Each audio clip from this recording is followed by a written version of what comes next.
Good evening mga kapuso! Esta Secto Encantadix. Dahil hindi lang ipinakilala, ipinasilip na rin ang full costume ng ilan sa bagong characters ng inaabangang Encantadia Chronicles Sangre. Makiavisala sa chika ni Aubrey Canampel. In full costume na humarap sa Unskippable YouTube in the New Era of PH Media event, ang ilang stars ng Encantadia Chronicles Sangre na mapapanood na soon sa Kapuso Network. Kabilang si New Generation Sangre Adamus na ginagampanan ni Kelvin Miranda. Siyempre, excited na rin kaming lahat na mapakita kung ano ba talaga yung nilalaman ng Encantadia. Ipinasilip na rin sa unang pagkakataon ang warrior costume as Zaor ni Gabby Eigenman.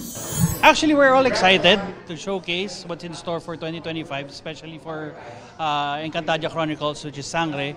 Bagong karakter din na dapat abangan si Daron, nagagampanan ni John Lucas. Ito na yung parang resulta ng mga pagpapagal nila, o ng mga hirap, pagtsitsaga ng lahat ng mga nakaraang buwan. So nung lumabas yung teaser, sobrang nakakatuwa, nagbunga talaga. May magandang resulta.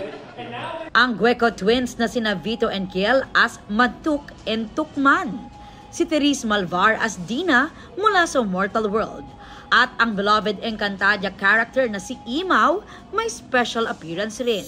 Magmula noon hanggang ngayon, parami ng parami at palaki ng palaki ang mga kasama ko rito.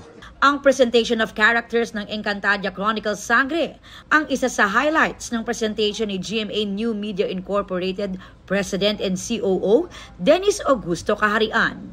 In this day and age, marami na raw kasi ang tumututok din sa YouTube kung saan tampok ang ilang programa ng GMA. At ang isa sa most viewed Kapuso show, ang Encantadia 2016, even after 9 years. Marahil hindi ito alam ng marami. Even yung Encantadia na 2016 hanggang ngayon, pinapanood pa rin. Nasa top 10 pa rin ng mga content na pinapanood ng mga kapuso natin. Aubrey Canampel, updated sa showbiz happenings.